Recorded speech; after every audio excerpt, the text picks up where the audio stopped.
Hi friends, welcome to Suman Guru education YouTube channel. మనము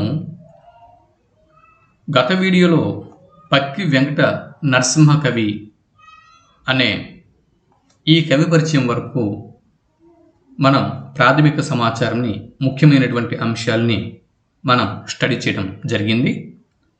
దీనికి continuation ఈ వీడియోలో మనం మరికొంతమంది కవులు, వారి విశేషాలని తెలుసుకునే ప్రయత్నం చేద్దాం. ఇక్కడ ప్రజాకవి వేమన, ఈయన గురించి ముఖ్యమైన అంశాలని ఇక్కడ మనం పరిశీలన చేద్దాం. వేమన కాలం 1650 క్రీస్తు శకం 1650 కాలానికి చెందినవారు. వేమన ఎక్కడ సమాధి నొందారు, ఎక్కడ మరణించారు అని బిట్ అడిగితే కటారుపల్లి, బిట్ గుర్తుపెట్టుకోండి, వేమన గారు కటారుపల్లిలో మరణించారు. మరి వేమనపై పరిశోధనాత్మక రచనలు చేసిన వారు క్రింది వారులు ఎవరు అని బిట్ అనేది రావచ్చు. వేమనపై పరిశోధనాత్మక రచనలు చేసిన వారు క్రింది వారులు ఎవరు? వేమనపై పరిశోధనాత్మకమైనటువంటి రచనలు రాళ్లపల్లి అనంతకృష్ణ శర్మ. ఈ విషయం అందరికీ తెలుసు. ఒకవేళ ఆప్షన్లో రాళ్లపల్లి అనంతకృష్ణ శర్మ అంటే ఈజీగా ప్రతి ఒక్కరు కూడా ఆన్సర్ని గుర్తు పెట్టగలరు. అలా కాకుండా మరికొంతమంది ఉన్నారు. మరి వీరి పేర్లు ఇచ్చినప్పుడు కన్ఫ్యూజ్లో చాలామంది బిట్టు తప్పు పెట్టడానికి అవకాశం ఉంది. వారు చూడండి, ఆరుద్ర గారు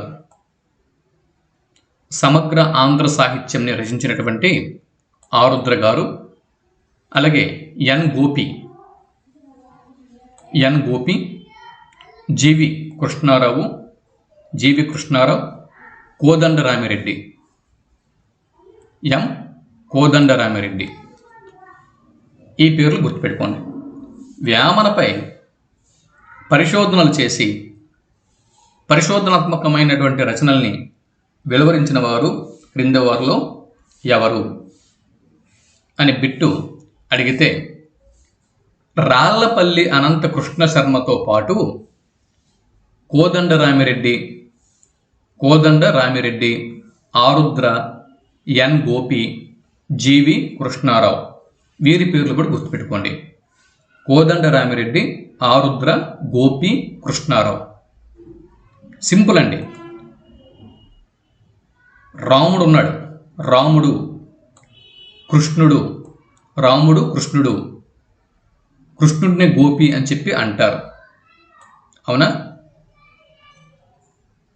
కృష్ణ శర్మ, ఇదిగో ఎక్కడో ఒక కృష్ణుడు, ఇక్కడ ఇద్దరు కృష్ణులు, ముగ్గురు కృష్ణులు ఉన్నారు. ముగ్గురు కృష్ణులు గోపి, కృష్ణారావు, అనంత కృష్ణ శర్మ, రాముడు, కోదండరామిరెడ్డి. అంటే రాముడు, కృష్ణుడు వేమనపై పరిశోధనలు చేశారు. ఎంతమంది కృష్ణులు? ముగ్గురు కృష్ణులు, ఒక రాముడు, అవునా? మరి ఆరుద్ర పేరు భాగవతుల సదాశివ శంకర శాస్త్రి, శంకరుడు. ఆరుద్ర పేరు మీకు గుర్తుంటుందిలేండి, ఇక్కడ ముగ్గురు కృష్ణులు, ఒక రాముడు, ఆరుద్ర, గుర్తుపెట్టుకోండి. ఇకపోతే ఎన్ గోపి ఇటీవల వేమన పద్యాలని పారిస్ ప్రతి పేరుతో అచ్చు వేయించాడు. ఇటీవల వేమన పద్యాలను పారిస్ ప్రతి పేరుతో అచ్చు వేయించిన వారు ఎవరు అని బిట్టు వస్తే ఎన్ గోపి అని జవాబు గుర్తించాల్సి ఉంటుంది. అయితే వేమన పద్యాలని మొట్టమొదటిసారిగా అచ్చు వేయించిన వారు ఎవరు అని బిట్టు వస్తే సిపి బ్రౌన్, 1829వ సంవత్సరంలో. ఇక్కడ ఇయర్ కూడా గుర్తుపెట్టుకోండి. Okay, CP brown. ఇక్కడ సంవత్సరం కూడా చాలా ఇంపార్టెంట్. సంవత్సరాలు ఎక్కడ గుర్తుపెట్టుకోవాలో నేను చెబుతూ ఉంటున్నా, గుర్తుపెట్టుకోండి. CP Brown, Charles Philip Brown, CP Brown 1829వ సంవత్సరంలో. ఇంకా మీకు గుర్తుండాలంటే భారతదేశంలో సిపాయిల తిరుగుబాటుకు ముందు కాలం భారతదేశంలో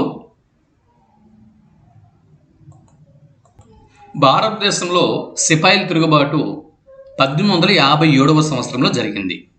అంతకంటే ముందే అన్న విషయం గుర్తుపెట్టుకుంటే చాలు. అంటే ఒక క్లూ మీకు ఇచ్చాను.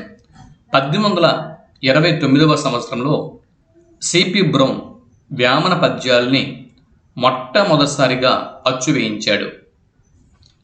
ఇకపోతే సిపి బ్రౌన్ తర్వాత 1839వ సంవత్సరంలో, అంటే అక్కడికి 10 సంవత్సరాల తర్వాత అంటే ఇది కూడా సిపాయిల తిరుగుబాటుకి ముందే, సిపి బ్రౌన్ 1200 పద్యాలతో రెండవసారి ముద్రణ చేశాడు. ఇక సిపి బ్రౌన్ చూడండి, వేమన పద్యాలను ఆంగ్లంలోకి అనువాదించిన వారు ఎవరు అని పెట్టి వస్తే సిపి బ్రౌన్ అని జవాబు గుర్తించాల్సి ఉంటుంది. అంటే వేమన గారి పద్యాల మీద పరిశోధనలు చేసినటువంటి ఆంగ్లేయుడు సిపి బ్రౌన్ కాబట్టి ఆటోమేటిక్గా ఆయన ఇంగ్లీష్లోకి కూడా అనువాదం చేస్తాడు అని గుర్తుపెట్టుకోండి. అలాగే ఇవి తెలుగు భాష నుంచి ఆంగ్ల భాషలోకి కాకుండా సంస్కృతం, తమిళం, కన్నడ భాషల్లోకి భాషాంతరీకరణం చెందాయి. చూడండి, ఇక్కడ అనువాదము అని చెప్పి అనకుండా భాషాంతరీకరణం అని చెప్పి ఎందుకు అన్నారు? భాషాంతరీకరణం ఎస్ అంటే అదే భావంతో, అవే అక్షరాలతో, అవే ఛందస్సుతో, అవే అంటే ఈ అలంకారాలతో అవే పద్యాల్ని వివిధ భాషల్లోకి అనువాదం చేశారు కాబట్టి దీన్ని భాషాంతరీకరణం అని చెప్పి అంటారు. ఇది చూసుకోండి. అంటే ఇక్కడ ముఖ్యం ఏంటి? ఇంగ్లీష్తో పాటు సంస్కృతం. చూడండి, వేమన పద్యాలు ఏ ఏ భాషల్లోకి అనువాదమయ్యాయి కన్ఫ్యూజ్ అవుతారు. ఇంగ్లీష్లోకి అనువాదం చేసిన వాడు సిపి బ్రౌన్, ఇది మీకు గుర్తుంటుంది. ఇకపోతే సంస్కృతం, ఆ రోజుల్లో తెలుగు భాష మీద సంస్కృతం ప్రభావం ఎక్కువగా ఉంది కాబట్టి సంస్కృతం అనేది ఈజీగా మీరు గుర్తుపడతారు. ఇకపోతే మన పక్క రాష్ట్రాలు తమిళము మరియు కన్నడ, మన పక్క రాష్ట్రాలు, మన కింద ఉన్నటువంటి తమిళము, మన పక్కన ఉన్నటువంటి కన్నడ, ఈ రాష్ట్రాల్లోకి కూడా ఇవి వెళ్ళాయి. అక్కడ కూడా వీటిని భాషాంతరీకరణం చేశారు. ఓకే, తర్వాత బిట్టు, వేమన గురించి మొట్టమొదటిసారిగా పేర్కొన్న ఫ్రెంచి మత గురువు ఎవరు అని బిట్టు వస్తే అబే దుబాయ్. వేమన గురించి మొట్టమొదటిసారిగా పేర్కొన్న గారు కింద వారు ఎవరు అని బిట్టు వస్తే అబే దుబాయ్ పేరు గుర్తుపెట్టుకోండి. వేమన గురించి మొదటిసారిగా ప్రస్తావించిన వాడు దుబాయ్. ఓకే, ఫ్రెంచి మత గురువు. ఇకపోతే వేమన తిరుగుబాటు కవి, తాత్వికుడు, సత్యవాది, దైవభక్తుడు, సంఘ సంస్కరణ అభిలాషి మరియు సరళమైనటువంటి మానవతావాది. ఓకే, ఇవి. సో ఇక్కడ నుంచి బిట్టు ఏదొచ్చినా కూడా మీరు గుర్తుపెట్టగలరు. వేమన హేతువాది, అలాగే దైవభక్తి కలవాడు కూడా. అంటే ఆయన హేతువాదంలో రచనలు చేశాడు. హేతువాదంలో రచనలు చేసినప్పటికీ కూడా ఆయనలో దైవభక్తి ఉంది. తిరుగుబాటు అంటే సంఘంలో ఉన్నటువంటి మూఢ విశ్వాసాల మీద తిరుగుబాటు చేశాడు. తత్వం అంటే ఫిలాసఫీని బోధించాడు తన పద్యాల ద్వారా. సత్యం, సమాజంలోని సత్యంని మన ముందు ఉంచాడు తన పద్యాల ద్వారా. సంఘంని సంస్కరించాలి అన్న అభిలాష కలిగిన వాడు. ఆ విషయం వేమన పద్యాలు చదివితే మనకు తెలుస్తుంది. సరళమైనటువంటి మానవతావాది. ఎస్, తన పద్యాల్లో మానవత్వం అనేది మనకి కనిపిస్తూ ఉంటుంది. ఇకపోతే ఇతను రచించినటువంటి పద్యాలన్నీ కూడా ఆట వెలది ఛందస్సులో ఉన్నాయి. ఇదే గుర్తుపెట్టుకోండి. తర్వాత వేద విద్యలను వేశ్యలతో పోల్చిన వాడు క్రింది వారులు ఎవరు? వేద విద్యలల్ల వేశ్యల వంటివి అని చెప్పి వేద విద్యలను వేశ్యలతో పోల్చిన వాడు ఎవరు? వేమన. పసుపు వన్నె వేరు పాలు ఏకవర్ణమౌ. అలాగే చిత్తశుద్ధి లేని శివ పూజలేలా అని నిరసన వ్యక్తం చేసినవాడు వేమన. అయితే ఇవన్నీ మీరు గుర్తుపట్టగలరు. ఒకసారి మీరు వేమన పద్యాలను ఒకసారి మీరు చూసుకోండి. వేమన పద్యాలు మీ దగ్గర ఏమైనా వేమన పద్యాలకు సంబంధించి బుక్ ఏమైనా ఉంటే ఒకసారి వేమన పద్యాల్ని ఒకసారి రివైజ్ చేసుకోండి. ఇక్కడ ఇది చాలా ఇంపార్టెంట్.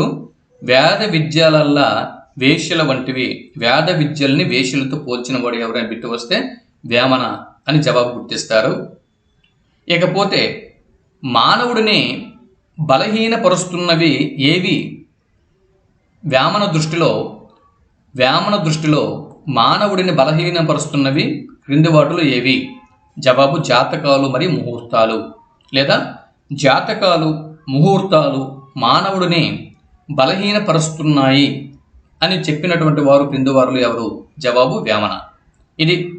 ఈ పాయింట్స్ గుర్తుపెట్టుకోండి. ఒకసారి జాతకాల గురించి ఇదొక పాయింట్ మీరు గుర్తుపెట్టుకోండి. వేద విద్యలల్లా వేషల వంటివి ఇదొక పాయింట్ ఎగ్జామ్ దృష్టి గుర్తుపెట్టుకోండి. ఇకపోతే అబే దుబాయ్ వేమన గురించి మొదటిసారిగా పేర్కొన్నవారు, ఇదొకటి మీరు గుర్తుపెట్టుకోండి.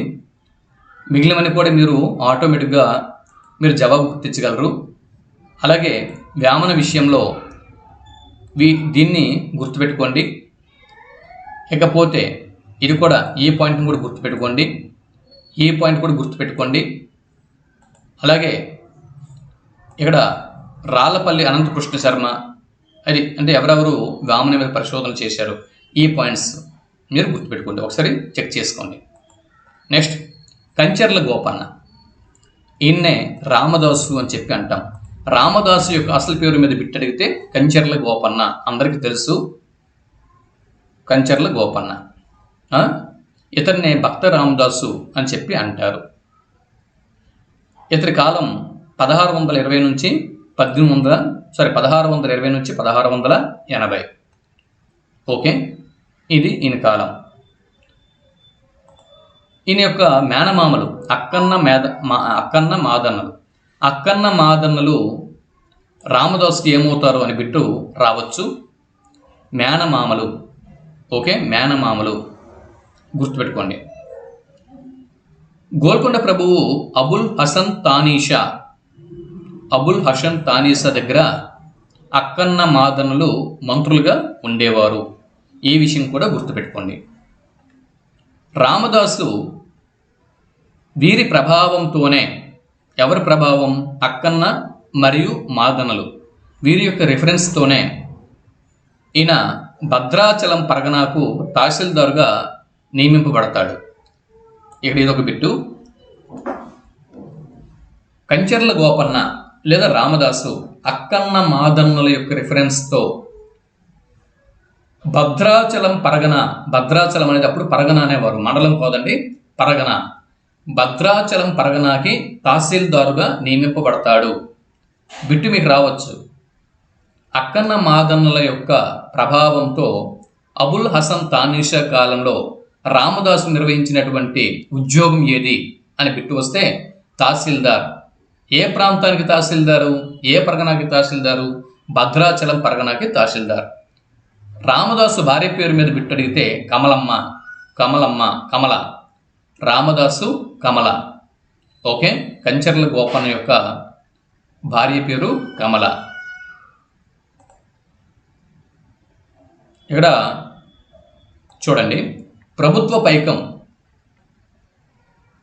6 లక్షలతో, అంటే వరహాలు, 6 వరహాలతో, 6 లక్షల వరహాలు అంటే 6 లక్షలు, వీటిని వరహాలు అని చెప్పి అంటారు. భద్రాచలంలో రామాలయం నిర్మించాడు. 6 లక్షల అంటే ఈ 6 లక్షల రూపాయలని అప్పట్లో 6 వరహాలు అని చెప్పి అన్నారు. 6 వరహాలు. ఓకే, ఒక వరహము = 1 లక్ష రూపాయలు. ఇదొకటి గుర్తుపెట్టుకోండి, ఇదొక బిట్టు. ఇకపోతే రామదాసు ఇతని యొక్క సొంత ఊరు నేలకొండపల్లి. కంచర్ల గోపన్న యొక్క సొంత ఊరు నేలకొండపల్లి. ఓకే, సొంత ఊరు నేలకొండపల్లి. ఈయన భద్రగిరి దాశరథి కరుణాపయోనిధి అనే మొకటంతో దాశరథి శతకంని రచించాడు. ఇదొక బిట్టు. ఇకపోతే ఈయన ప్రభుత్వం యొక్క అనుమతి లేకుండా రామాలయంని భద్రాచలంలో నిర్మించాడు అని 12 సంవత్సరాల పాటు గోల్కొండ జైలులో శిక్షని అనుభవిస్తాడు కంచర్ల గోపన్న. ఎన్ని సంవత్సరాలు అండి? 12 సంవత్సరాలు. ఈజీగా గుర్తుపెట్టుకోండి. రాముడు అరణ్యవాసానికి వెళ్ళిన కాలము 12 సంవత్సరాలు. సీతారాములు అరణ్యవాసం చేసినటువంటి కాలము 12 సంవత్సరాలు. అలాగే ఇక్కడ ఈయన రామదాసు లేదా కంచర్ల గోపన్న జైలులో శిక్షణ అనుభవించిన కాలం కూడా 12 సంవత్సరాలు. అలా గుర్తుపెట్టుకోండి, గుర్తుంటుంది. మీకు అందరూ తెలుసు, గోల్కొండ ఎవరైతే మీరందరూ కూడా చూశారో, గోల్కొండ చూసిన వాళ్ళందరూ కూడా గోల్కొండలో రామదాసు బందీగా ఉన్నటువంటి రామదాసు బందీఖానా కూడా మీరు చూసే ఉంటారు కదా. ఇక రామదాసు జైలులో ఉన్నప్పుడు అనేక కీర్తనలు రచించి స్వయంగా తానే పాడాడు. రామునిపై అలుగుతూ, కోపిస్తూ, శపిస్తూ, అనునయిస్తూ చాలా కీర్తనలు రచిస్తాడు రామదాసు. చూడండి. ఇకపోతే పెంపున తల్లివై కలుష బృంద సమాగమ మందకుండ రక్షింపను తండ్రివై అంటూ తల్లి, తండ్రి, ఇహం, పరం అంత నీవే రామా అని చెప్పి రాముణ్ణి వేడుకున్నవారు క్రిందవారులు ఎవరు అని బిట్టు వస్తే కంచర్ల గోపన్న లేదా రామదాసు అని జవాబు గుర్తించాల్సి ఉంటుంది. పెంపున తల్లివై కలుష బృంద సమాగమ మందకుండా రక్షింపను తండ్రివై అని చెప్పి ఈ పద్యపాదం గుర్తుపెట్టుకోండి. ఇది రామదాసు రచించినటువంటి పద్యపాదం అని గుర్తుపెట్టుకోండి. ఈ పద్యం రామదాసు రచించాడు. తర్వాత ఇది సినిమాలో పాట ఉంది కాబట్టి ఇది మీరు ఈజీగా గుర్తుపెట్టుకోగలరు. సీతమ్మకు చేయిస్తే చింతాకు పథకము రామచంద్ర అని చెప్పి ఈయన ఒక పాటే ఉంది కాబట్టి, చిన్న చిన్న శ్లోకాలు పాటలు ఉన్నాయి కాబట్టి, సో ఇది సినిమా పాటలో విన్నారు కాబట్టి ఇది రామదాసు రచన అని మీరు గుర్తించగలరు. ఇకపోతే రామదాసు తర్వాత మారద వెంకయ్య గురించి ఇప్పుడు మనం తెలుసుకునే ప్రయత్నం చేద్దాం. మారద వెంకయ్య 17వ శతాబ్దానికి చెందిన కవి. ఇది కాలం. మారద వెంకయ్య కాలం 17వ శతాబ్దం. అంటే భాస్కర శతకం 17వ శతాబ్దంలో వచ్చింది. భాస్కర శతకం వచ్చినటువంటి కాలం ఏదండి? 17వ శతాబ్దం. Okay, note this point. Marada Venkaiah రచించినటువంటి శతకం భాస్కర శతకం. భాస్కర శతకకర్త మారద వెంకయ్య. ఇది డైరెక్ట్ బిట్. భాస్కర శతకం కర్త మారద వెంకయ్య డైరెక్ట్ బిట్. ఇది ఏ కాలంలో వచ్చింది, ఈ కాలం ఏది, ఇది ఇండైరెక్ట్ బిట్. అంటే రచనల యొక్క వరుస క్రమం అడిగినప్పుడు ఇది యూజ్ అవుతుంది. 17వ శతాబ్దం. తర్వాత చూడండి, ప్రతి పద్యంలో భాస్కర శతకం యొక్క ప్రత్యేకత చూడండి. ఇది చాలా ఇంపార్టెంట్ బిట్ అండి. వెరీ ఇంపార్టెంట్ బిట్ ఇది. మొదటి పాదంలో ఒక నీతి ఉంటుంది. ప్రతి పద్యం మీరు ఇక్కడ భాస్కర శతకం ఏది మీరు తీసుకున్నా కూడా ఒక నీతి అంటే ఒక పద్యము అంటే పద్యంలో తప్పనిసరిగా నీతి అనేది ఉంటుంది. ఆ నీతి భాస్కర శతకంలో మొదటి పాదంలోనే ఉంటుంది. Note this point. చూడండి, నీతి భాస్కర శతకంలో నీతి అనేది శతక పద్యాలు అంటేనే అవి భక్తో, ముక్తో, రెక్తో ఏదో ఒక నీతిని మనకు ప్రబోధిస్తాయి. శతక పద్యాలు అంటేనే నీతిని ప్రబోధించేవి. అవునా? శతక పద్యాలు అంటేనే నీతిని ప్రబోధించేవి. అయితే మొదటి పాదంలో భాస్కర శతకంలో మొదటి పాదంలో నీతి అనేది ఉంటుంది. మరి తర్వాత పాదంలో ఏముంటుంది మాస్టారు అంటే, ఈ మొదటి పాదంలో ఉన్నటువంటి నీతిని సమర్థిస్తూ ఆ తర్వాతి పాదాల్లో దృష్టాంత అలంకారం అనేది ఉంటుంది.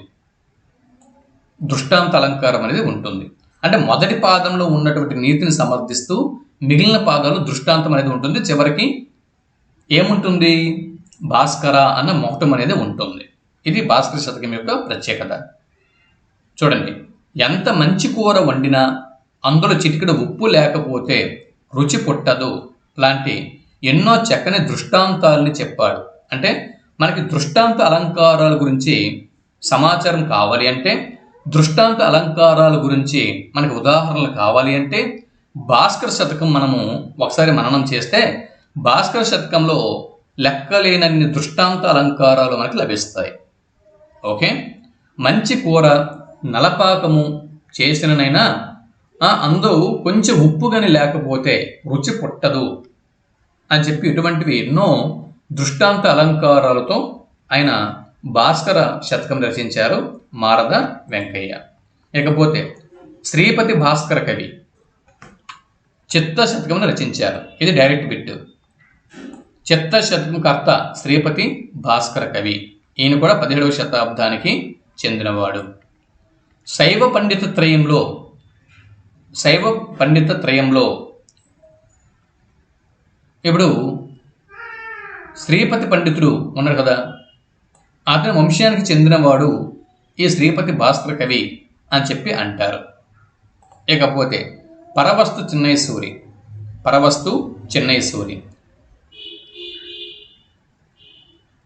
సూరి చాప్తాడ శ్రీ వైష్ణవుడు. ఇదొక బిట్టు.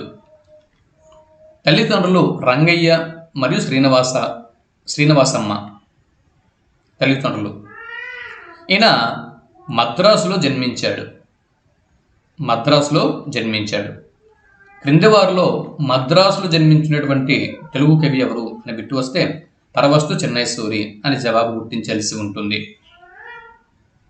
వీరి యొక్క పూర్వీకులు శ్రీకాకుళం జిల్లాలో ఉండేవారు. పరవస్తు చెన్నై సూరి గారి పూర్వీకులు శ్రీకాకుళం జిల్లాలో ఉండేవారు అని పండితుల అభిప్రాయం. ఇక్కడ రంగయ్య పాండిత్యం గమనించిన శ్రీ రామానుజాచార్యులు అతని స్వగ్రామం అయినటువంటి శ్రీ పెరంబదూరు తీసుకువెళ్ళి ఉద్యోగం ఇప్పించారు. ఇక్కడ పరవస్తు చెన్నై సూరి గారి తండ్రి రంగయ్య, పరవస్తు చెన్నై సూరి గారి నాన్నగారు రంగయ్య, పరవస్తు రంగయ్య కుమారుడు చెన్నై సూరి. పరవస్తు రంగయ్య గారి పాండిత్యం గమనించినటువంటి శ్రీ రామానుజాచార్యులు వారు అతని యొక్క స్వగ్రామం ఏది? శ్రీ పెరంబదూర్, తమిళనాడులో ఉన్నటువంటి మద్రాసులో ఉన్నటువంటి శ్రీ పెరంబదూర్. అక్కడికి తీసుకువెళ్ళారు రంగయ్య గారిని. ఆడ ఉద్యోగం ఇప్పించారు.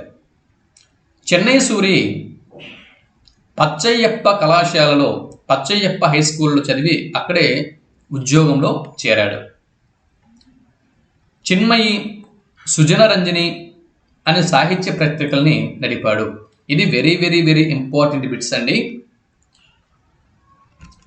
ఈయన పచ్చయ్యప్ప హై స్కూల్లో చదివి అక్కడే ఉద్యోగం పొందాడు. అదే ఒక బిట్ అయితే, పత్రికలు, సాహిత్య పత్రికల విషయంలో ఇది మర్చిపోకండి. చిన్మయి, సుజనరంజని. ఓకే, పరవస్తు చెన్నై సూరి నడిపినటువంటి 2 సాహిత్య పత్రికలు చిన్మయి మరియు సుజనరంజని. గుర్తుపెట్టుకోండి. వీటి కోసం సొంత ముద్రణాలయాన్ని కూడా స్థాపించాడు. ప్రింటింగ్ ప్రెస్ని ఆయన స్థాపించాడు. ఓకే, ఈయన సంస్కృతం, ఆంగ్లం, తెలుగు, తమిళం ఇలా ఎన్నో భాషల మీద ఆయన పట్టుంది. ఇలా పరవస్తు చెన్నై సూరి విషయంలో గుర్తుపెట్టుకోవాల్సింది చూడండి, చిన్మయి మరియు సుజనరంజని అనే సాహిత్య పత్రికలు. ఇది మొదటగా గుర్తుపెట్టుకోండి. వీటన్నిటికంటే మెయిన్ ఇవి గుర్తుపెట్టుకోండి.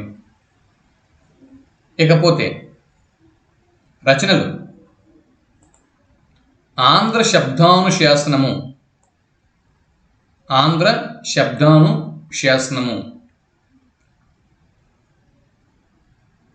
ఈయన రచించాడు. ఆంధ్ర శబ్దానుశాసనంని సంస్కృత గ్రంథంలో రచించాడు? చాలా సింపుల్ అండి. ఆంధ్ర శబ్ద చింతామణి నన్నయ్య గారు రచించారు. అదే ఆంధ్ర శబ్ద వరకు వచ్చి శాసనము చింతామణి నన్నయ్య, శాసనము చెన్నై సూరి. ఆంధ్ర శబ్ద చింతామణి నన్నయ్య, ఆంధ్ర శబ్ద శాసనము పరవస్తు చెన్నై సూరి. రెండు కూడా సంస్కృత గ్రంథాలే. నన్నయ్య గారిది సంస్కృత గ్రంథమే, ఇది కూడా సంస్కృత గ్రంథమే. ఆంధ్ర శబ్ద చింతామణి నన్నయ్యది, ఆంధ్ర శబ్ద శాసనము చెన్నై సూరిది. ఇందులో 6 పరిచ్ఛేదాలు ఉన్నాయి. ఓకే. సంధి, సంజ్ఞ, తత్సమ, ప్రకీర్ణ, క్రియ, తద్భవాలు. ఓకే. ఇవి వీటిని చూడండి, వీటిని చాలా జాగ్రత్తగా గుర్తుపెట్టుకోండి. అలాగే పద్యాంధ్ర వ్యాకరణం, పద్యాంధ్ర వ్యాకరణం, పద్యాంధ్ర వ్యాకరణం, దీన్ని కూడా పరవస్తు చెన్నై సూరి రచించాడు. ఇవి 48 పద్యాలున్న ఇది అసంపూర్ణం. ఇవన్నీ మనకు ముఖ్యం కాదు. పరవస్తు చెన్నై సూరి రచించినటువంటి అసంపూర్ణ గ్రంథము క్రింది వాటిలో ఏది? పద్యాంధ్ర వ్యాకరణము. ఇకపోతే సంస్కృతాంధ్ర వ్యాకరణం, సంస్కృత ఆంధ్ర వ్యాకరణం. సంస్కృత భాషలో ప్రయోగాత్మకంగా రాసిన తెలుగు వ్యాకరణం. సంస్కృత భాషలో చూడండి బిట్టు, సంస్కృత భాషలో ప్రయోగాత్మకంగా సూరి రచించిన తెలుగు వ్యాకరణం ఏది? జవాబు సంస్కృతాంధ్ర వ్యాకరణము. ఇకపోతే శబ్ద లక్షణ సంగ్రహము, శబ్ద లక్షణ సంగ్రహము గాజుల లక్ష్మీ నరసింహశెట్టికి అంకితం ఇచ్చాడు. శబ్ద లక్షణ సంగ్రహము, దీన్ని గాజుల లక్ష్మీ నరసింహశెట్టికి అంకితం ఇచ్చాడు. పరవస్తు చెన్నై సూరికి సంబంధించిన రచనల గురించి మీరు అవసరమైతే ఒక ½ an hour టైము స్పెండ్ చేసి బాగా స్టడీ చేయండి. ఇక్కడ నుంచి మీకు మళ్ళీ చెప్తున్నానండి, ఎక్కడి నుంచి బిట్టు వస్తే కనుక మీలో చాలామంది 100కి 60 నుంచి 70 మెంబర్స్ తప్పు పెడతారండి. మళ్ళీ చెబుతున్నాను, ఎక్కడి నుంచి కనుక బిట్ ఇచ్చాడా, ఎక్కడి నుంచి బిట్ ఇవ్వకపోతే మీరు సేఫ్ జోన్లో ఉంటారు. ఎక్కడి నుంచి బిట్ ఇచ్చాడా మీలో చాలామంది తప్పు పెట్టి వస్తారు. మళ్ళీ చెబుతున్నాను కాబట్టి 1కి 10 సార్లు ఇవి చూసుకోండి. ఇక్కడ కొన్ని కాన్సెప్ట్స్ మనకు ఉంటాయి. ఆ కాన్సెప్ట్స్ దగ్గర మనం స్పీడ్గా రివిజన్ చేసుకుంటూ వెళ్ళిపోవచ్చు. కానీ ఇక్కడ నేను ఎందుకు ఆపుతున్నాను, ఇక్కడ వీడియో ఇక్కడ ఇంతసేపు ఎందుకు ఆపుతున్నాను అంటే, ఇక్కడ మీకు ఒకవేళ బిట్టు వస్తే తప్పు పెట్టేస్తారు. ఇక్కడ బిట్టు ఇలాంటి బిట్లే మీరు తప్పు పెట్టినప్పుడు ఇంకోళ్ళు రైట్ పెట్టినప్పుడు వారి స్కోరు డిఎస్లో ముందుకెళ్ళిపోతుంది, మీరు ఎక్కడ వెనకబడతారు అనమాట. ఇలాంటి బిట్స్ వదలకండి. శబ్ద లక్షణ సంగ్రహము గాజుల లక్ష్మీ నరసింహశెట్టికి అంకితం ఇచ్చాడు. అవసరమైతే ఇవన్నీ కూడా ఉదయం రాసుకొని మీరు ఏం చేస్తారో తెలియదు, ఎక్కడి నుంచి బిట్టి మిస్ అవ్వకూడదు. రాకపోతే మీరు సేఫ్, వస్తే జాగ్రత్త. ఇకపోతే నన్నయ్య గారి ఆంధ్ర శబ్ద చింతామణికి ఈయన వ్యాఖ్యానం రచించాడంట, కాకపోతే అది దొరకట్లేదు. అక్షరగుచ్ఛము, అక్షరగుచ్ఛము చూడండి, వీటిని ఎలా గుర్తుపెట్టుకోవాలో ఒకసారి నేను చెప్తాను. చూడండి, మీకు అర్థమయ్యే విధంగా చెప్తున్నా, ఒకసారి చూడండి. పరవస్తు చెన్నై సూరి గారి రచనలను చూద్దాం. ఆంధ్ర శబ్దానుశాసనం, ఇది గుర్తుపెట్టుకోండి. ఆంధ్ర శబ్ద చింతామణి గుర్తుంటే ఇది మీకు గుర్తుంటుంది.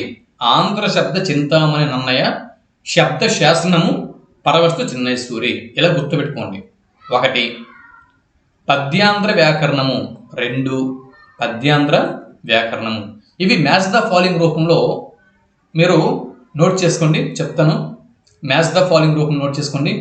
ఆంధ్ర శబ్దానుశాసనం అంటే పరవస్తు చెన్నై సూరి గారి రచనలు, వాటి యొక్క ప్రత్యేకతలు అని చెప్పి మ్యాచ్ ద ఫాలోయింగ్ రూపంలో మీరు నోట్ చేసుకుంటే ఈజీగా గుర్తుంటాయి. ఆంధ్ర శబ్దానుశాసనం ఇది సంస్కృత గ్రంథం. ఇందులో 6 పరిచ్ఛేదాలు ఉన్నాయి. మొదటగా గుర్తుపెట్టుకోవాల్సినవి ఇవి. ఇంకా వాడు డెప్త్గా వెళ్తే ఇందులో ఉన్నటువంటి పరిచ్ఛేదాల గురించి అడుగుతాడు. డెప్త్గా వెళ్తే పరిచ్ఛేదాల గురించి అడుగుతాడు. 6 పరిచ్ఛేదాలు ఉన్నాయి. సో పరవస్తు చెన్నై సూరి గారి ఆంధ్ర శబ్దానుశాసనంలో లేని పరిచ్ఛేదం ఏది, లేదా పరిచ్ఛేదముల సంఖ్య ఎంత, ఇలాంటి బిట్లు అడుగుతాడు. ఇకపోతే పద్యాంధ్ర వ్యాకరణము, ఇదొక రచన.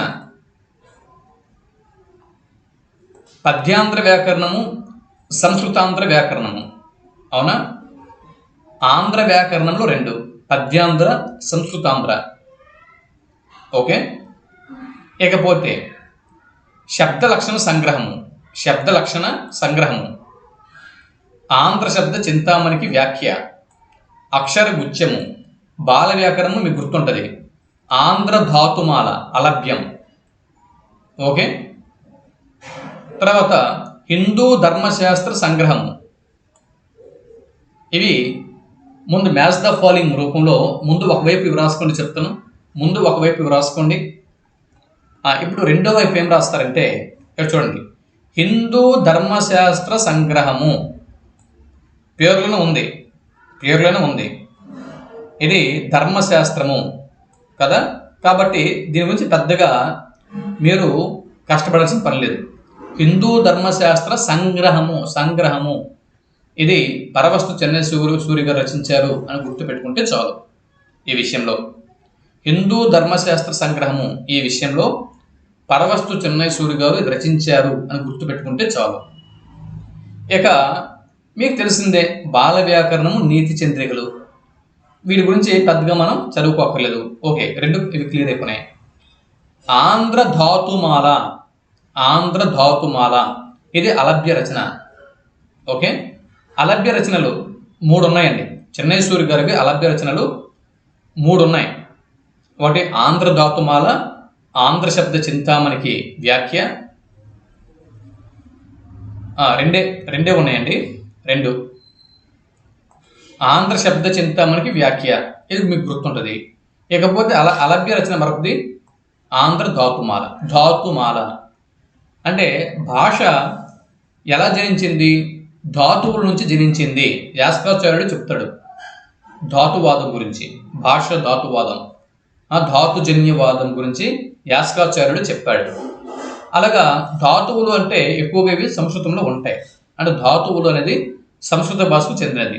అలాగే ఆంధ్ర ధాతుమాలను కూడా పరవస్తు చెన్నై సూరి గారు రచించారు.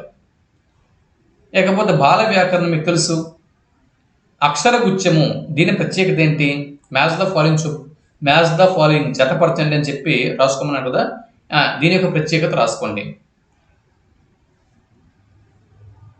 అక్షరాల ప్రాథమిక ద్వితీయ రూపాల క్రమ పద్ధతి, అంటే అక్షర క్రమంలో వచ్చినటువంటి గ్రంథము. అంటే ఇందులో ఉన్నటువంటి ఇన్ఫర్మేషన్ అంతా కూడా, సమాచారం అంతా కూడా అక్షర క్రమం, ఆ నుంచి బండియారా వరకు అక్షర క్రమంలో ఇందులో సమాచారం ఉంటుంది. అది దీని ప్రత్యేకత. ఇకపోతే ఇది అలభ్య రచన చెప్పను, ఇది విడిచిపెట్టండి.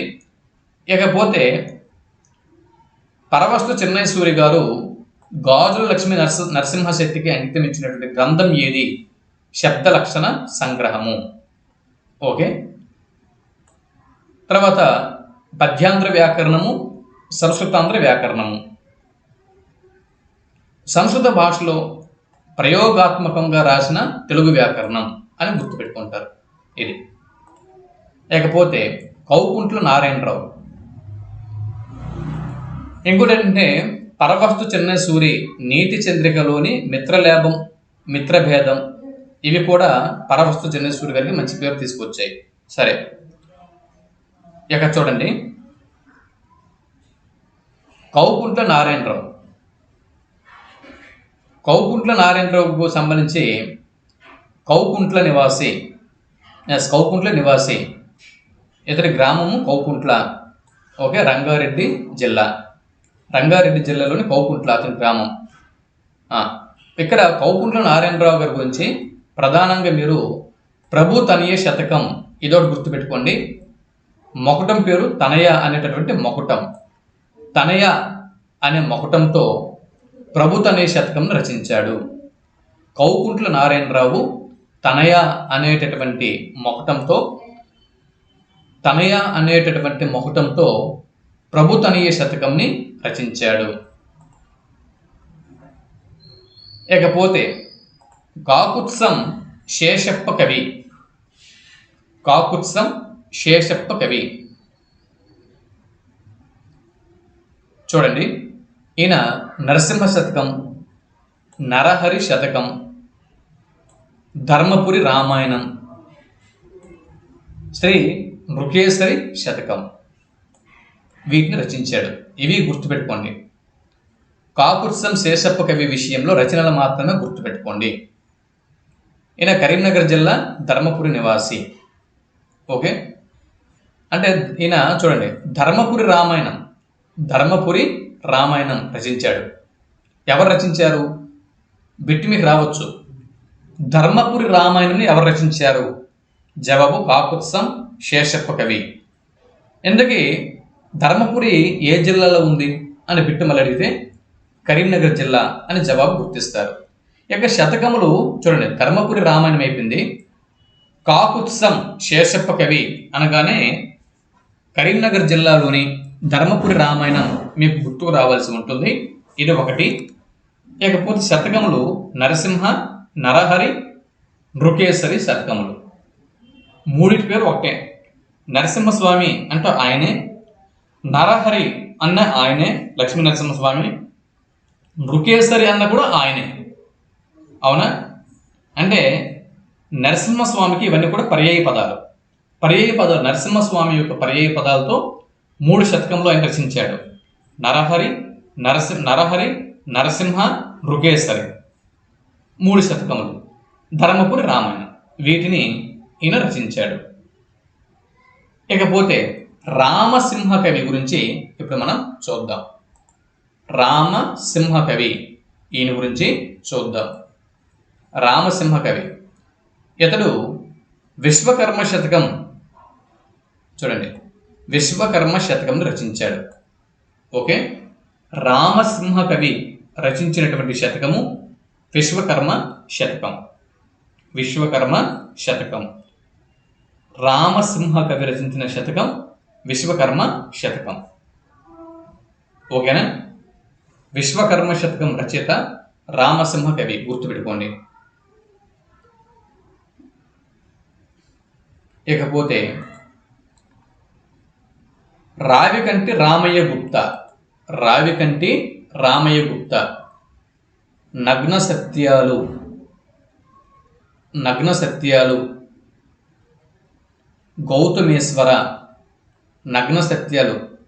గౌతమేశ్వర, గీతామృతం, వరద గోదావరి ఇవి ఈయన రచనలు.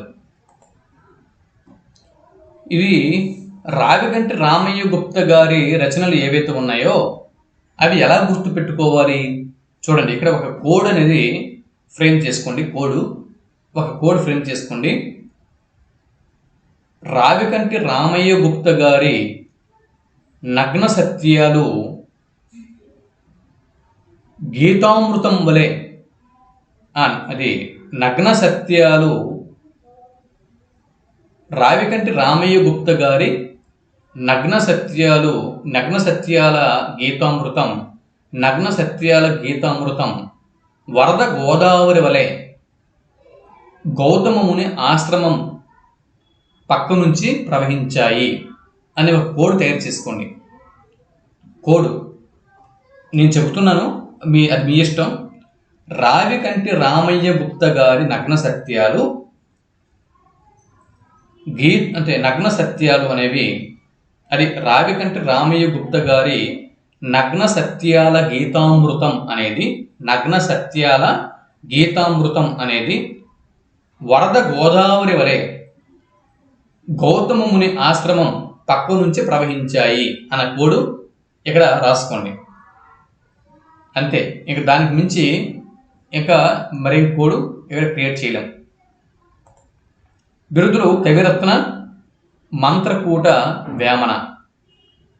ఒక కవిరత్న, మంత్రకూట వేమన. ఇక ఉత్పల సత్యనారాయణచార్యులు ఇతడు ఖమ్మం జిల్లాలోని చింతకాని గ్రామవాసి. ఇది గుర్తుపెట్టుకోండి. ఈయన ఉత్పలమాల శతకం రచించాడు. ఇది కూడా గుర్తుపెట్టుకోండి. మరి ఉత్పలమాల శతకం యొక్క మొహటం ఎక్కడ మీరు గుర్తుపెట్టుకోవాలి. వెంకటపతి, అఖిలాండపతి, శ్రీయపతి.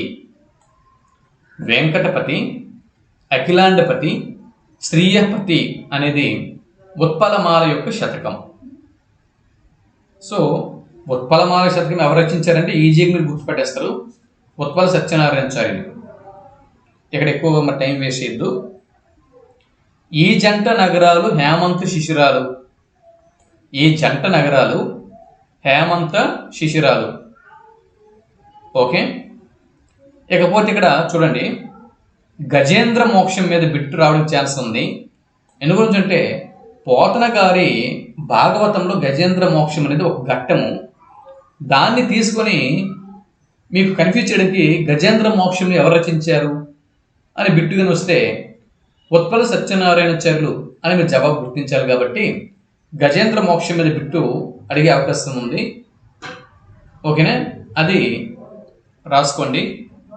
ఇక భ్రమర గీతం. భ్రమర గీతం స్వప్నాల దుప్పటి, కలల దుప్పటి. తపతి, తపతి. తర్వాత రాజమాత నవల, రాజమాత నవలని రచించాడు. శ్రీకృష్ణ చంద్రోదయం, శ్రీకృష్ణ చంద్రోదయం. ఇవి ప్రధానంగా ఇవి గుర్తుపెట్టుకోండి. ప్రధానంగా ఈ రచనలు గుర్తుపెట్టుకోండి. చూడండి, ఈ జంట నగరాలు హేమంత శిశిరాలు, గజేంద్ర మోక్షం, భ్రమర గీతం, రాజమాత నవల, శ్రీకృష్ణ చంద్రోదయం. ప్రధానంగా ఈ 5 రచనలు గుర్తుపెట్టుకోండి. ఈ 5 రచనలు ప్రధానంగా. ఇంకా అన్నీ కూడా గుర్తుపెట్టుకుంటే మంచిదే. ప్రధానంగా 5: ఈ జంట నగరాలు హేమంత శిశిరాలు, గజేంద్ర మోక్షం, భ్రమర గీతం, రాజమాత అన్న నవల, శ్రీకృష్ణ చంద్రోదయం.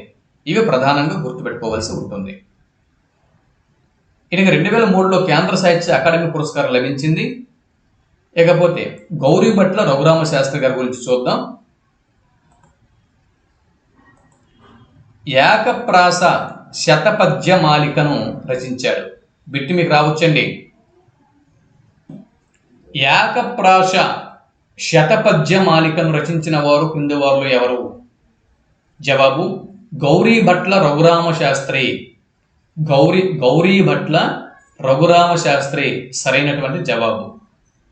ఏకప్రాస శతపద్య మాలికను, ఏకప్రాస శతపద్య మాలికను రచించిన వారు ఎవరు? ఇది శ్రీ వేములవాడ రాజరాజేశ్వర ఏకప్రాస శతపద్య మాలిక. దీని యొక్క పూర్తి పేరు శ్రీ వేములవాడ రాజేశ్వర ఏకప్రాస శతపద్య మాలికను గౌరీభట్ల రఘురామ శాస్త్రి గారు రచించారు. దీని యొక్క మొట్టము హర శ్రీ వేములవాడ రాజఫణిహార రాజేశ్వర. సో ఇదంతా కూడా గుర్తుపెట్టుకోవడం మీకు ఒక కష్టం అనుకుంటే సింపుల్గా గుర్తుపెట్టుకోండి. వేములవాడ స్వామి పేరు ఏం పేరు? వేములవాడ స్వామి పేరు రాజరాజేశ్వర స్వామి. వేములవాడలో ప్రత్యక్షమే అంటే వేములవాడలో కొలువై ఉన్నటువంటి స్వామి వారి పేరు రాజరాజేశ్వర స్వామి.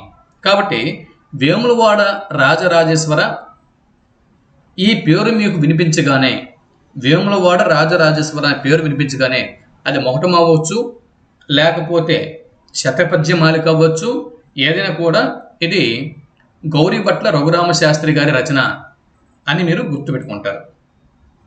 ఇకపోతే అందే వెంకటరాజం, ఈయన గురించి ఒకసారి మనం పరిశీలన చేస్తే, ఈయన కరీంనగర్ జిల్లాలో కోరుట్ల పట్టణంలో ఈయన జన్మించాడు.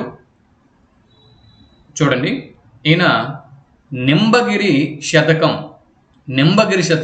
ముఖ్యంగా దీన్ని గుర్తుపెట్టుకోండి. రచనలు ఉన్నాయి, అందే వెంకటరాజం గారి రచనలు ఉన్నాయి.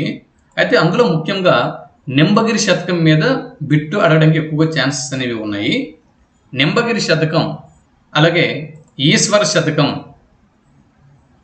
నింబగిరి శతకం, ఈశ్వర శతకం అన్న 2 శతకాలను రచించాడు. భారత రాణి అన్న నాటికల సంపుటిని రచించాడు. భారత రాణి. ఇక మిగిలినవి చూడండి, ఇవి కూడా మీకు గుర్తుంటాయి అంటే గుర్తుపెట్టుకోండి. నవోదయం, మణి మంజూష, కళా తపస్విని, ఈ రచనలు కూడా ఉన్నాయి ఇవి. ఇకపోతే వీటన్నిటికంటే ముఖ్యమైనది ప్రధానంగా గుర్తుపెట్టుకోవాల్సినవి నింబగిరి శతకం ఒకటి గుర్తుపెట్టుకోండి. వానమామలై వరదాచార్యుల కృతుల అనుశీలన, ఈ రెండు గుర్తుపెట్టుకోండి. అందే వెంకటరాజ్యం అనగానే ఈ రెండు రచనలు గుర్తుపెట్టుకోండి.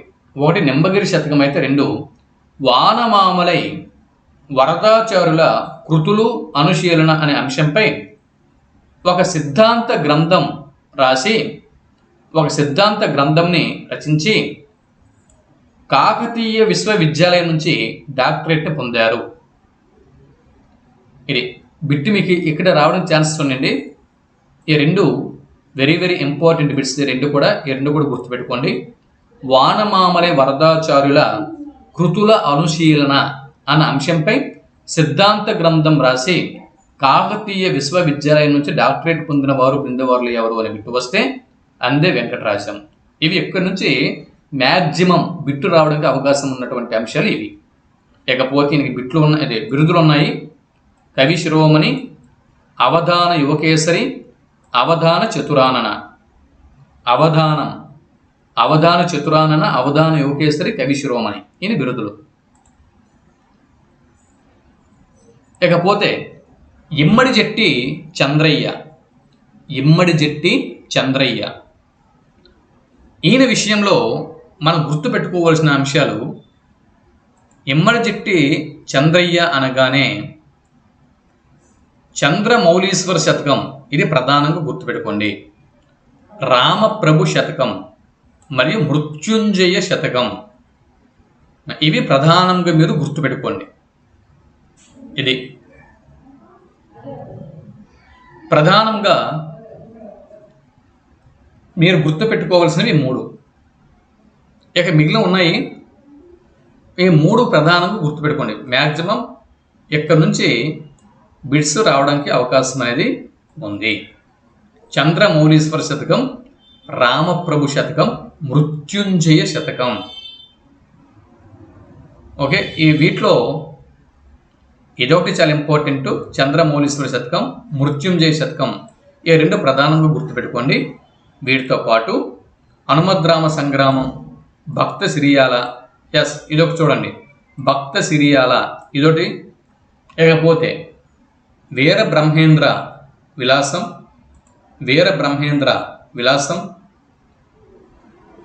ఏంటివి? ఈ మూడు కూడా హరికథలు. తర్వాత ఈ మూడు శతకములు, పాలెం వెంకటేశ్వర శతకం, ఇవి ఈయన రచించాడు. ఇక కావ్యాలు, కర్పరాద్రి మహాత్మ్యం అనే కావ్యం రచించాడు.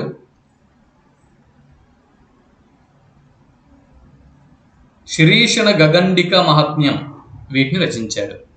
ఇది. ఇక ఆసూరి మరింగంటి పురుషోత్తమచార్యులు,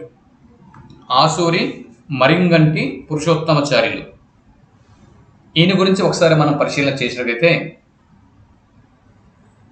చూడండి, శ్రీ వెంకటేశ్వర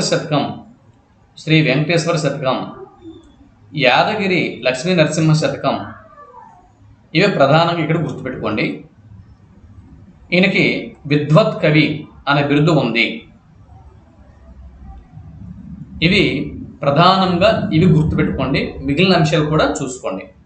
ప్రధానంగా ఎగ్జామ్ ఇంకా ఎన్ని రోజులు లేదు కాబట్టి ఎగ్జామ్ యొక్క ఒక 3 రోజుల టైం ఉందనుకుంటా, మీకు 2-3 రోజుల టైం ఉంది. ప్రధానంగా ఇవి చూసుకోండి. ఆసూరి మరింగంటి పురుషోత్తమాచార్యులు అనగానే యాదగిరి లక్ష్మీ నరసింహ శతకం, యాదాద్రి లక్ష్మీ నరసింహ శతకం, వెంకటేశ్వర శతకం, ఈ రెండు ఆసూరి మరింగంటి పురుషోత్తమాచార్యులు రచించారు. ఇకపోతే వెంకట్రావు పంతులు, ఇక్కడ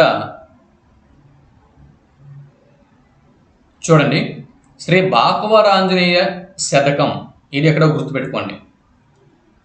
బాకవరం ఆంజనేయ స్వామి ఎక్కడున్నాడు? తాండూరులో ఉన్నాడు. ఎక్కడున్నారు ఈ స్వామివారు? తాండూరు. ఓకే, తాండూరు. తాండూరులో శ్రీ బాకవర ఆంజనేయ స్వామివారి గుడి ఉంది. సో తాండూరులోని బాకవర ఆంజనేయ స్వామి శతకం అంటే తాండూరులో కొలువై ఉన్నటువంటి శ్రీ బాకవర ఆంజనేయ స్వామి వారి మీద ఒక శతకం రచించారు వెంకట్రావు పంతులు. ఇది ఆడపు చంద్రమౌళి చంద్రమౌళి చంద్రమౌళి శ్రీ శ్రీనివాస బొమ్మల శతకం రచించాడు. కవి శశాంక ఇతడి యొక్క బిరుదు. అలాగే వేములవాడ రాజేశ్వర శతకం ఈయన కూడా రచించాడు. ఓకే, ఇవి చూసుకోండి. ఇవి చంద్రమౌళి బొమ్మల శతకం, బొమ్మల శతకం అని పేరు ఉంటే ఇదంతా శ్రీ శ్రీనివాస బొమ్మల శతకం. ఇవన్నీ మీకు గుర్తుండవో. బొమ్మల శతకం అని ఉంటే చంద్రమౌళి. అలాగే వేములవాడ రాజరాజేశ్వర శతకం అని ఉంటే చంద్రమౌళి. కవి శశాంక అనేది ఈయన బిరుదు. ఈ మూడు ఇక్కడ గుర్తుపెట్టుకోండి. ఇక దూపాటి సంపత్ కుమారాచార్య. ఈయన దూపాటి సంపత్ కుమారాచార్య యాదగిరి లక్ష్మీ నరసింహ శతకకర్త. యాదగిరి లక్ష్మీ నరసింహ శతకకర్త. ఇక్కడ ఈ రెండు గుర్తుపెట్టుకోండి. ఇదొకటి. మొగటం యాదగిరి వాస నృసింహ రమా విభో ప్రభో అనేది మొగటం. ఈ శతకం యొక్క మొగటం ఇది. ఇవి గుర్తుపెట్టుకోండి. ఇకపోతే టి కృష్ణమూర్తి యాదవ్. టి కృష్ణమూర్తి యాదవ్ చూడండి. వచన కవిత. శ్రీ కృష్ణమూర్తి యాదవ్ అనగానే మనకి గుర్తు రావాల్సిన విషయం వచన కవిత. వచన కవిత అంటే ఏంటి? భావయుక్తంగా, బిట్టి మీకు రావచ్చు, భావయుక్తంగా స్వేచ్ఛగా రచనా శైలి ఉంటే, భావయుక్తంగా స్వేచ్ఛగా రచనా శైలి ఉంటే అది వచన కవిత. వచన కవితని ఇంగ్లీష్లో ఏమంటారు అని బిట్టు వస్తే ఫ్రీ వర్స్. ఇది బిట్టు రావడానికి ఛాన్స్ ఉందండి. మరి ఫ్రీ వర్స్ ఫ్రంట్ని స్థాపించిన వాడు ఎవరు? సారీ ఫ్రీ వర్స్ ఫ్రంట్ను స్థాపించిన వారు ఎవరు? కుందుర్తి ఆంజనేయులు గారు. కుందుర్తి ఆంజనేయులు గారు. ఓకే, కుందుర్తి ఆంజనేయులు గారు ఫ్రీ వర్స్ ఫ్రంట్ని స్థాపించారు. ఫ్రీ వర్స్ అనగా వచన కవిత అని అర్థం. అందుకే కుందుర్తి ఆంజనేయులు వారిని వచన కవిత పితామహుడు అని చెప్పి పేర్కొంటారు. ఓకే, ఇవి ప్రధానంగా గుర్తుపెట్టుకోండి. తర్వాత తొక్కుడు బండ. చూడండి, టి కృష్ణమూర్తి యాదవ్ గారి తొలి కవితా సంపుటి ఏది అని బిట్టు వస్తే తొక్కుడు బండ. అలాగే శబ్నం, మరొక కవితా సంపుటి శబ్నం. తొక్కుడు బండ శబ్నం అన్న రెండు కవితా సంపుటాలని కృష్ణమూర్తి యాదవ్ గారు రచించారు. ఇవి ఒకసారి చూసుకోండి. మరొకసారి చూసుకోండి. భావయుక్తంగా స్వేచ్ఛగా రచనా శైలి ఉంటే అది వచన కవిత. వచన కవితని ఇంగ్లీష్లో ఫ్రేవర్స్ అంటారు. ఫ్రేవర్స్ ఫ్రంట్ని కుందుర్తి ఆంజనేయులు గారు స్థాపించారు. ఈయన వచన కవితా పితామహుడు అని చెప్పి అంటారు కుందుర్తి ఆంజనేయులు గారిని.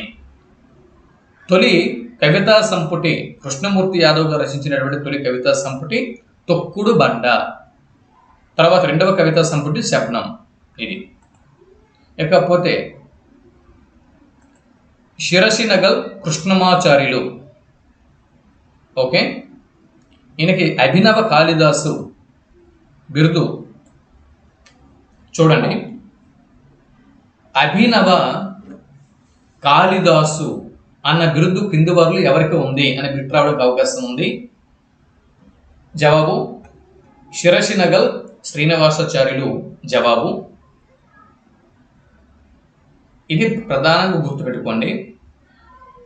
ఈయన గాంధీ తాత శతకంని రచించాడు. ఇదొక బిట్టు. గాంధీ తాత శతకంని ఎవరు రచించారని బిట్టు వస్తే శిరసినగల్ కృష్ణమాచార్యులు. ఈయన చిత్ర ప్రబంధం రచించాడు. చిత్ర ప్రబంధం మీద బిట్ రావడం ఛాన్స్ ఉంది. ఈయన రచించిన ఖండకావ్యం రత్నమాల. ఓకే, మరియు రామానుజ చరితం. ఇవి ప్రధానంగా గుర్తుపెట్టుకోండి. చూడండి, శిరసినగల్ శ్రీనివాసాచార్యులు అనగానే గాంధీ స్థాపక శతకం గుర్తుకు రావాలి. దాని తర్వాత అభినవ కాళిదాసు అనే బిరుదు గుర్తుకు రావాలి. రత్నమాల అన్న ఖండకావ్యం గుర్తుకు రావాలి. చిత్ర ప్రబంధం మరియు రామానుజ చరితం, కళాశాల అభ్యుదయం. ఓకే, ఇకపోతే నైజాం రాష్ట్ర ఆద్య శతావధాని. నైజాం రాష్ట్రంలో మొట్టమొదటి శతావధాని ఇదొక బిట్టు. నైజాం రాష్ట్రపు మొట్టమొదటి శతావధాని ఇది. శతావధాని చూసుకోండి. TV Narayana, doctor TV Narayana. ఇక్కడ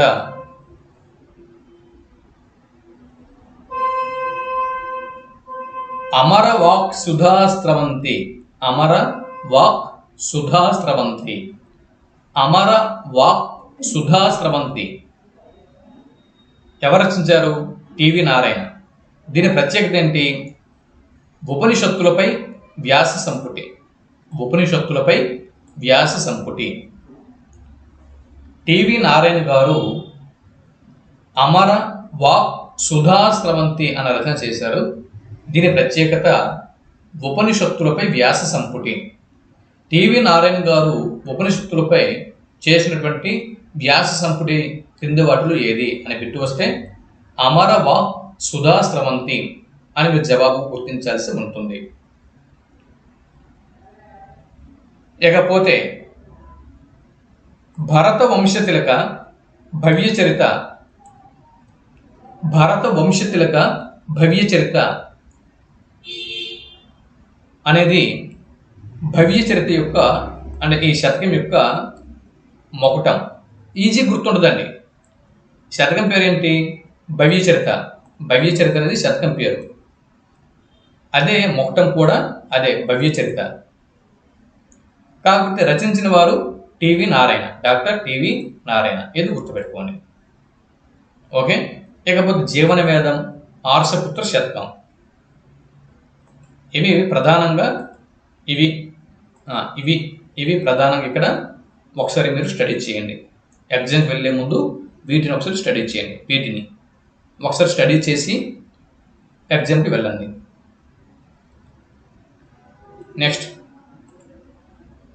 గంగుల శాయిరెడ్డి. గంగుల శాయిరెడ్డి. గంగుల శాయిరెడ్డి విషయానికి వస్తే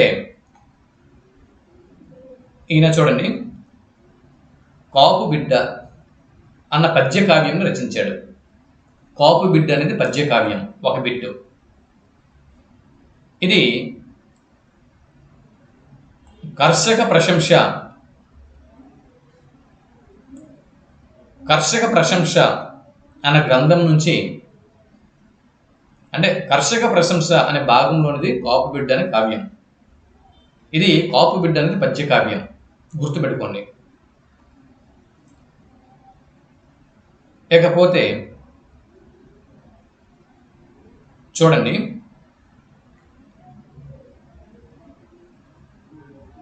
ఈయన రచనలు కాపు బిడ్డ, అవునా?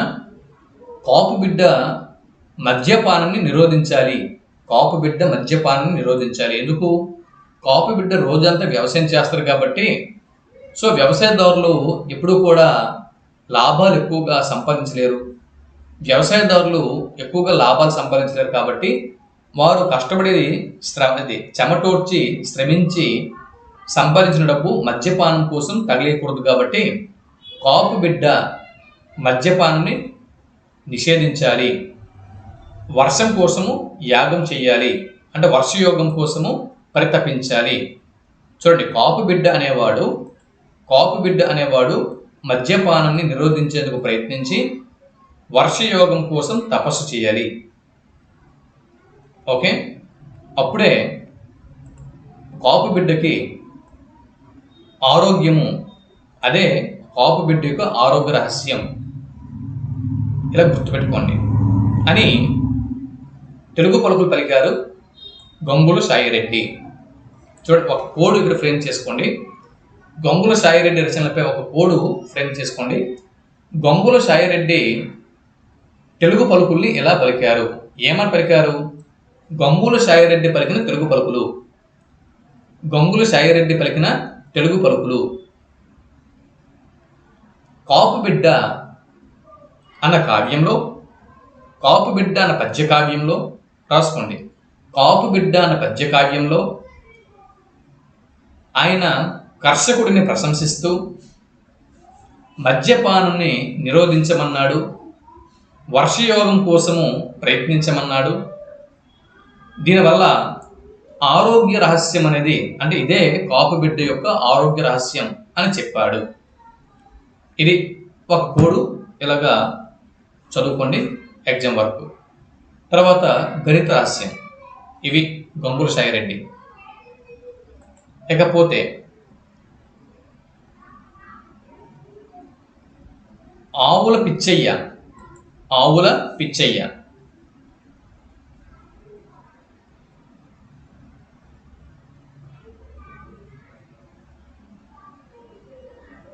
ఈయన స్వయంగా సాయుధ పోరాటంలో పాల్గొన్నాడు. స్వయంగా తెలంగాణ రైతాంగ సాయుధ పోరాటంలో పాల్గొన్నటువంటి వారు క్రింది వారిలో ఎవరైనా పెట్టి వస్తే ఆవుల పిచ్చయ్య. ఈయన మీజన్ పత్రికలో పనిచేశాడు. తాను చూసిన పోరాట ఘట్టాలని కథలుగా రాశాడు. తర్వాత ఇక్కడ బిట్టు సంగిరెడ్డి శ్రీనివాస్. సంగిరెడ్డి శ్రీనివాస్ ఆవుల పిచ్చయ్య కథల్ని పుస్తకంగా వచ్చి ఇది వీటిలో ప్రధానంగా గుర్తుపెట్టుకోవాల్సింది సంగిరెడ్డి శ్రీనివాస్ ఆవుల పిచ్చయ్య కథల్ని పుస్తకంగా వచ్చివేశాడు. ఇది ఇక్కడ బిట్టు, ప్రధాన బిట్టు ఇది ఇక్కడ. ఇకపోతే రాయప్రోలు సుబ్బారావు. రాయప్రోలు సుబ్బారావు, ఈయన గురించి తెలుసుకుందాం. రాయప్రోలు సుబ్బారావు గారు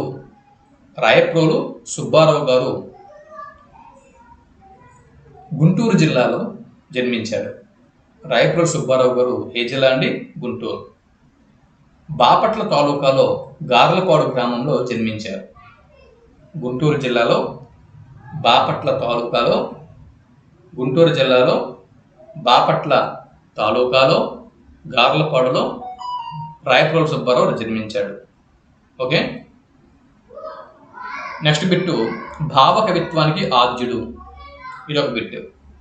భావ కవిత్వానికి ఆద్యుడు అని క్రింది వారు ఎవరిని పేర్కొంటారు? బిట్టు జవాబు రాయప్రోలు సుబ్బారావు. ఓకే, రాయప్రోలుకి ఉన్నటువంటి బిరుదు కోకిల స్వామి. రాయప్రోలు సుబ్బారావు గారికి ఉన్నటువంటి బిరుదు కోకిల స్వామి. రాయప్రోలు సుబ్బారావు గారికి కోకిల స్వామి అనే బిరుదు ఇచ్చిన వారు ఎవరు అనే బిట్టు వస్తే జీవి సుబ్రహ్మణ్యం. ఇదొక బిట్టు. ఇకపోతే తృణకంకణం కావ్యం రచయిత ఎవరు? తృణకంకణం, కష్టకమల, స్నేహలత, స్వప్నకుమారం, ఇవి కావ్యాలు. ఓకే, చూడండి. తృణకంకణం, కష్టకమల, స్నేహలత, స్వప్నకుమార, ఇవి రాయప్రోలు సుబ్బారావు గారి కావ్యాలు. రాయప్రోలు సుబ్బారావు గారి కావ్యాల తర్వాత ఖండకావ్యాలు. ఆంధ్రావళి, జడకుచ్చులు, వనమాల, మంజరి. ఆంధ్రావళి, జడకుచ్చులు, వనమాల, మంజరి, ఇవి ఖండకావ్యాలు.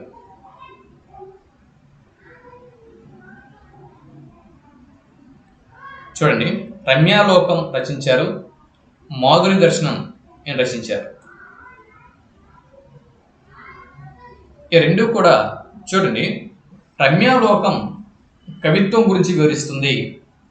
మాధురి దర్శనం రస అలంకారాదుల గురించి పద్యాల్లో వివరించబడిన లక్షణ గ్రంథాలు ఇవి. ఈ రెండు కూడా. రాయప్రోలు సుబ్బారావు గారి రూప నవనీతం ఇది స్త్రీ యొక్క మనస్తత్వాన్ని ప్రతిపాదించే గ్రంథం. బిట్టు మీకు ఇలా డైరెక్ట్గా రావచ్చు. రాయప్రోలు సుబ్బారావు యొక్క పేరుని మెన్షన్ చేయొచ్చు, మెన్షన్ చేయకపోవచ్చు. బిట్టు ఇలా రావచ్చు. స్త్రీ యొక్క మనస్తత్వాన్ని ప్రతిపాదించే గ్రంథం క్రింది వాటిలో ఏది అని బిట్టిచ్చి ఆప్షన్లలో రూపనవనీతం అని బిట్టు ఉండొచ్చు. సో రాయప్రోలు వారి రూపనవనీతం అనేది స్త్రీ మనస్తత్వాన్ని ప్రతిపాదించే గ్రంథం అని గుర్తుపెట్టుకోండి. ఇక గోల్డ్ స్మిత్ హెర్మిట్ అనే గ్రంథం రచించారు. గోల్డ్ స్మిత్ రచించిన హెర్మిట్ అనే గ్రంథం ఆధారంగా లలిత కావ్యంని రాయప్రోలు సుబ్బారావు గారు రచించారు. బిట్టు మీకు రావచ్చు. రాయప్రోలు వారి లలిత కావ్యానికి మాతృక అయినటువంటి గ్రంథము క్రింది వాటిలో ఏది? జవాబు గోల్డ్ స్మిత్ రచించినటువంటి హెర్మిట్. లేదా బిట్టు మీకు ఇలా రావచ్చు.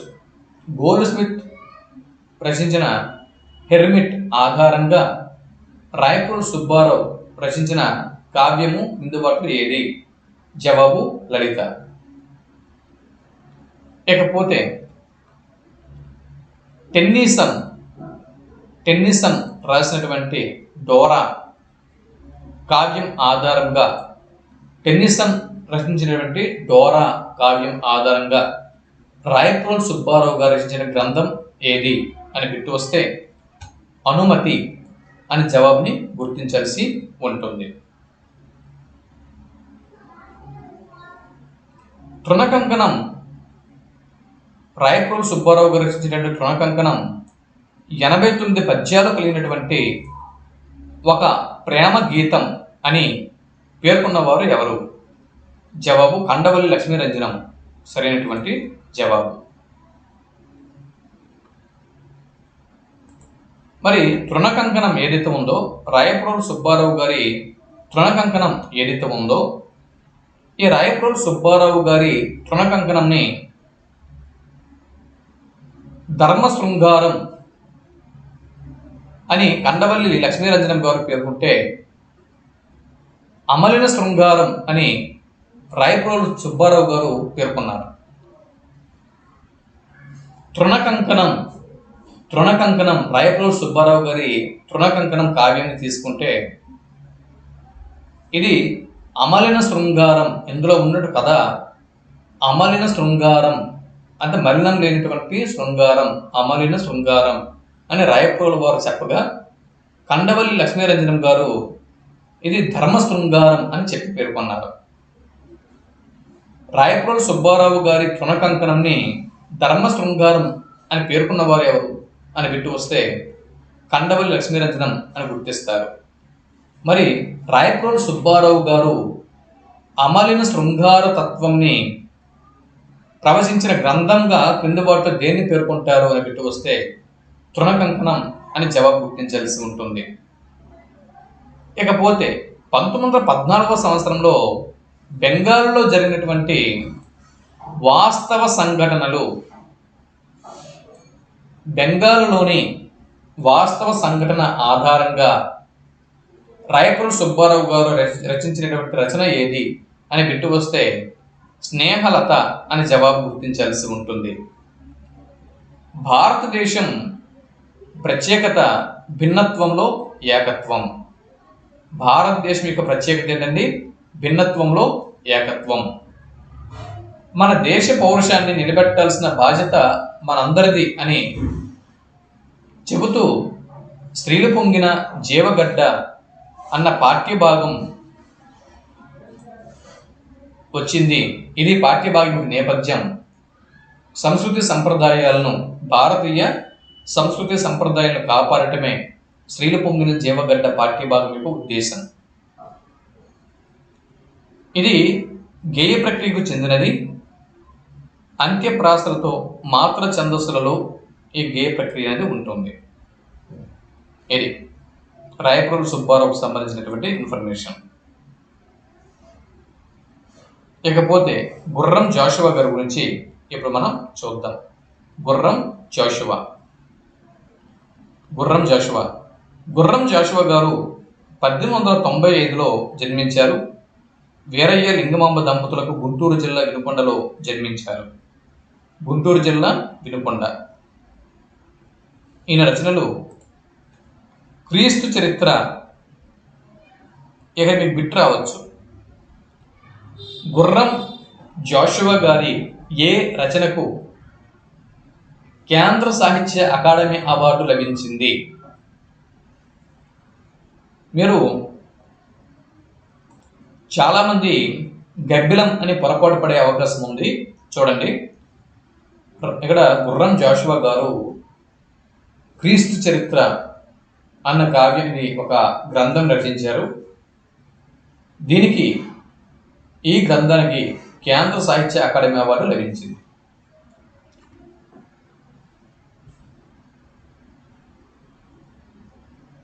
ఇకపోతే పద్యకావ్యాలు. జాషువా గారు రచించిన పద్యకావ్యాలు: హిమదా మార్కధర పరిణయం, కన్యకా పరమేశ్వరి, శివాజీ ప్రబంధం. ఇవి గుర్రం జాషువా గారి రచనలు. ఇకపోతే రక్తగానం అన్న యుద్ధ ప్రచార గీతాల్ని ఈయన కావ్య ఖండికగా మలిచారు. ఖండకావ్యము అంటే వస్తు వైవిధ్యం ఖండకావ్యంలో ఉంటుంది. వస్తు వైవిధ్యం కలిగిన ఖండికలతో ఖండకావ్యం ఉంటుంది. ఆధునిక వస్తువుతో సులభ శైలిలో దీర్ఘ సమాసాలు లేకుండా సరళంగా సాగే రచన ఖండకావ్యం. ఖండకావ్యాల విషయానికి వస్తే జాషువా రచించిన ఖండకావ్యాలు ఫిరదౌసి, ముంతాజ్ మహల్, క్రీస్తు చరిత్ర, గబ్బిలం. ఆయన జాషువా గారు రచించినటువంటి ఖండకావ్యాలు ఫిరదౌసి, ముంతాజ్ మహల్, ఫిరదౌసి, ముంతాజ్ మహల్, క్రీస్తు చరిత్ర, గబ్బిలం. ఫిరదౌసి, ముంతాజ్ మహల్, క్రీస్తు చరిత్ర, గబ్బిలం. ఇవి ఖండకావ్యాలు, గుర్తుపెట్టుకోండి. ఇకపోతే స్వీయ చరిత్ర నా కథ. స్వీయ చరిత్ర నా కథ. ఇవి ప్రధానంగా గుర్తుపెట్టుకోండి. ఇకపోతే నాదు కన్నీటి కథ సమన్వయము సేయ ఆర్ద్ర హృదయంబు గూడ కొంతవసరంబు అని గుర్రం జాషువా గారు పలికారు. గుర్రం జాషువా గారు శిల్పి పాఠ్యాంశం రచించారు. శిల్పకళను, శిల్పుల నైపుణ్యంను, వారి కష్టాలను తెలుపుతూ శిల్పి పాఠ్యాంశం వచ్చింది. రాజు మరణించే ఒక తార రాలిపోయే, కవియు మరణించెన్ ఒక తార గగనమెక్కే, రాజు జీవించే రాతి విగ్రహములందు, సుకవి జీవించే ప్రజల నాల్పుల యందు అని పలికిన వారు ఎవరు అని బిట్టు వస్తే గుర్రం జాషువా అని జవాబు గుర్తించాల్సి ఉంటుంది. సరే అండి, అయితే ఇక్కడి వరకు మనం ఈరోజు కొంత తెలుగు కంటెంట్ని ఈ వీడియోలో మనం ప్రాక్టీస్ చేయడం జరిగింది. దయచేసి ఈ వీడియోకి ఒక లైక్ ఇవ్వండి. అలాగే మీ మిత్రులకి ఈ వీడియోని షేర్ చేయండి. మరింత ఇన్ఫర్మేషన్, దీనికి కంటిన్యూషన్ వీడియోతో మళ్ళీ కలుద్దాం. అంతవరకు సెలవు. నమస్తే.